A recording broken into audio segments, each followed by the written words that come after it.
হাতি মেডিকেলে লক্ষ হাতি গড়ে গড়ে এক হাতি ভয় নাই, হাতি ভাইয়ের ভয় নাই। আমরা আছি লক্ষ ভাই। অ্যাকশন অ্যাকশন ডাইরেক্ট অ্যাকশন, সিন্ডিকেটের বিরুদ্ধে ডাইরেক্ট অ্যাকশন। পেতেছি গুলি কর, বুকের ভেতর অনেক জ্বর, বুকের ভিতর অনেক জ্বর। বুক পেতেছি গুলি কর।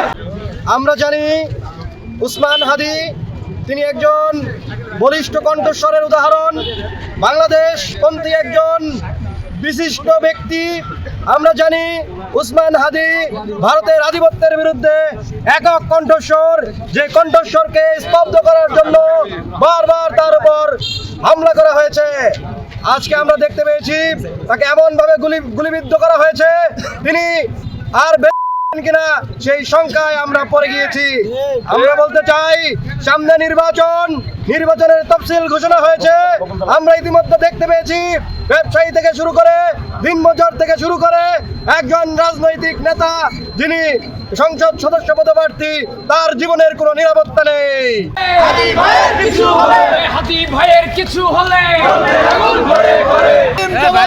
হাতি ভাইয়ের গুলি গেল চাঁদাবাজের কালো হাত। ভেঙে দাও, ঘুরিয়ে দাও। রাজপথে আন্দোলন করেছে, রাজপথে থেকে তাদের জীবনকে পরোয়া না করে তারা একটি স্বৈরাচারী সরকারকে হটিয়েছে। আজ তাদের উপর বিভিন্ন জায়গায় হামলা করা হচ্ছে। আপনারা দেখেছেন এর আগেও আমাদের আসনাদ, সার্জিস, তাদের উপর কিভাবে হামলা করা হয়েছে।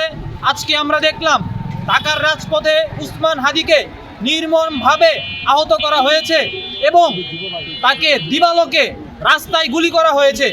আমরা এমন একটি দেশে বাস করছি যেই দেশে আমাদের বিপ্লবীদের জীবনের কোনো মূল্য নেই, বিপ্লবীদের জীবনের কোনো নিরাপত্তা নেই।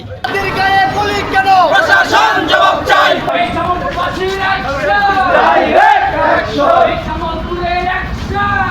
সন্ত্রাসীদের কালো হাত ভেঙে দাও, ঘুরিয়ে দাও। ভেঙে দাও, ঘুরিয়ে দাও। যেভাবে নৃশংসভাবে গুলি করেছে, সন্ত্রাসী কায়দায় গুলি করেছে, এর জন্য আমরা তীব্র নিন্দা প্রতিবাদ জানাচ্ছি। তার সাথে যারা এই সন্ত্রাসী কর্মকাণ্ডের সাথে জড়িত তাদেরকে দ্রুত আইনের আওতায় যাতে নিয়ে আসা হয়, এর জন্য আমরা রাজপথে নেমে আসছি। আজকে উসমান হাদি ভাইকে গুলি করা মানে হচ্ছে আমাদের বিপ্লবীদের গুলি করা। আমাদের বিপ্লবীদের আজ 5 আগস্টের পরেও যদি বিপ্লবীদের জীবন সংকটাপন্ন হয়, তাহলে ইউনূস সাহেব আপনার চেয়ারে আপনাকে রাখা হবে না। হাতি ভাইয়ের কিছু হলে জ্বলবে আগুন ঘরে ঘরে। জ্বলবে আগুন ঘরে ঘরে। আমরা আছি লক্ষ ভাই। হাতি ভাইয়ের ভয় নাই, হাতি ভাইয়ের ভয় নাই। আমরা আছি লক্ষ